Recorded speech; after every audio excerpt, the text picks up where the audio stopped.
L&T technologies दुनिया की सबसे बड़ी फौजी और निगरानी की टेक्नोलॉजी कंपनियों में शुमार होती है। अप्रैल 2026 में कंपनी ने अपने एक्स अकाउंट या पर एक मंशूर जारी किया, जिसे मुताद्दिद हलकों ने खौफनाक और तशवीशनाक करार दिया। ये मंशूर 22 नुकात पर मुश्तमिल है, जो कंपनी के शरीक बानी एलेक्स कार्प की किताब द टेक्नोलॉजिकल रिपब्लिक और उनके कानूनी मुशीर निकोलस जेमिस्कल के ख्यालात से माखूज है। मंशूर के मुताबिक AI पर मबनी हथियारों की तैयारी नागुज़ीर है। कंपनी का कहना है कि असल सवाल ये नहीं कि ये हथियार बनेंगे या नहीं, बल्कि ये है कि कौन उन्हें तैयार करेगा और किस मकसद के लिए। इसमें ये मौक़िफ़ भी पेश किया गया है कि एटमी डिटरेंस का दौर खत्म हो रहा है और एक नया दौर शुरू हो रहा है, जिसमें मसनूई ज़हानत मरकजी किरदार अदा करेगी। मंशूर में कहा गया है कि मुस्तकबिल में ताकत का मरकज रियासतें नहीं बल्कि टेक्नोलॉजी होगी। इसी तनाजुर में सिलिकॉन वैली की कंपनियों से मुतालबा किया गया है कि वो सिक्योरिटी और जराइम के खिलाफ बराह रास्त किरदार अदा करें। इसमें लाजमी फौजी खिदमत नाफिज करने की भी हिमायत की गई है और कहा गया है कि टेक्नोलॉजी कंपनियों पर अखलाकी जिम्मेदारी आयद होती है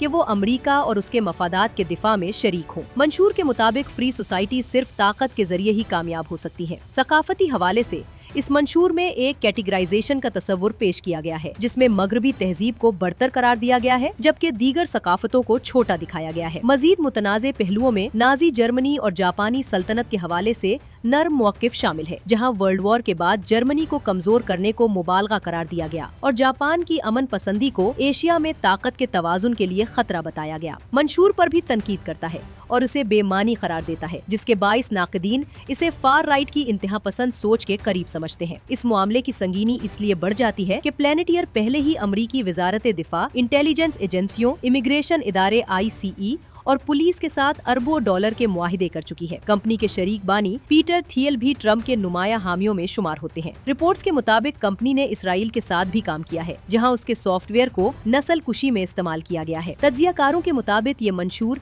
महज नजरियाती दस्तावेज नहीं बल्कि एक अमली खाका मालूम होता है, जिसका मकसद निगरानी के एक ऐसे निजाम को फरोग देना है जहाँ एल्गोरिथम्स न सिर्फ लोगों की निगरानी करें बल्कि उनकी जिंदगियों की पेशगोई और कंट्रोल भी करें। एलेक्स कार्प का एक बयान खास तौर पर तवज्जो का मरकज बना, जिसमें उन्होंने कहा, हमारी जिम्मेदारी है कि दुश्मनों को खौफजदा करें और बाज़ औक़ात उन्हें कत्ल भी करें। आखिरकार असल सवाल सिर्फ ये नहीं कि कंपनी क्या कह रही है, बल्कि ये है कि इतनी बड़ी ताकत और असर व रसूख रखने वाली कंपनी अमली तौर पर क्या कर सकती है।